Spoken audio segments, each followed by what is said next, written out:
Ang susunod na trailer ay rated H for honest. Mula sa production company na kilala na lang sa kanilang adult stuff, inaatid ang full movie version na wala namang kinalaman sa kanta.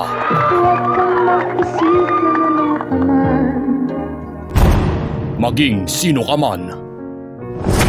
Bago i-remake ng GMA na pinagbidahan ng mga umepal sa likha ni Rizal at ang isang random na teleseryeng pinagbidahan ng laos ng mga artista. Balikan ang kwento tungkol sa idolo ng lipunan at ang salot sa lansangan na pinagbibidahan ng idolo mong action star pero kinakasalot na politiko. Wow! Woo! Yeah!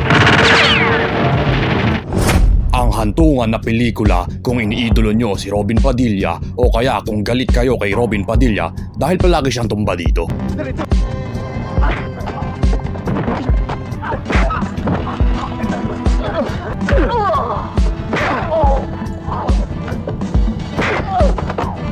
Panoorin nyo ang isang movie tungkol sa mga artistang nanganganib ang buhay dahil sa kaingitan at kung sa tingin nyo ang konsepto na yun ay mukhang kalokohan, hintayin nyo na lang kung anong alter ego ni Monique na si Digna pero si Sharon Cuneta pa rin pero may nunal. Yan na namatay.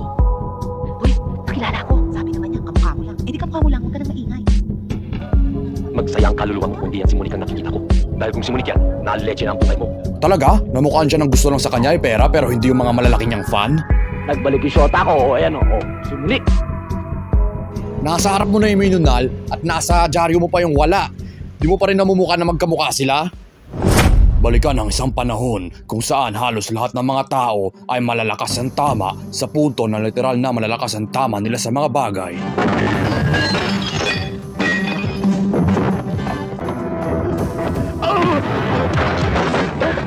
At kilalanin ang isang kontrabida kung saan kung close-minded ang isang bida. Para sa script syempre, meron naman tayong kalaban na mas mamumukha niya ang tinatago ni Monique. Kilalanin si Edu Manzano na gumanap bilang Gilbert na gusto patayin si Monique para sa pera. At yan ang gagawin ko sa'yo. Papatayin kita. Ngayon din. Pero nung ang kanyang original na plano ay di gumana, gagawin niya na lang ang plan B na pakasalan para makuha niya ang kayamanan ni Monique. Isa, pakasalan mo ako. Dalawa, pipirma ka sa mga dokumentong magsasalin ng lahat ng mga kayamanan mo sa pangalan ko. Bakit mas alam niya kung gaano kalaki ang wealth ni Monique pero si Carding na mas fan niya ay hindi? Ano ba pinapahatid ng movie na ito? Ang mo! Buti pa tayo sumili ka! Pasahin mo siya! Sa uwi ko kung pa rin ha! Taksaan ka din eh! Na mas naghihirap ako, nakaka-effort, nakakagawa ng content, pinapanood at minamahal kong industriya na kumpanya habang ang gumagawa ng mga fake news na ito na hindi naman nanonood ng mga pelikula o teleserye nila ay kumikita kaysa sa akin? Pagod at sawa na ako, yoko na rito! Starring...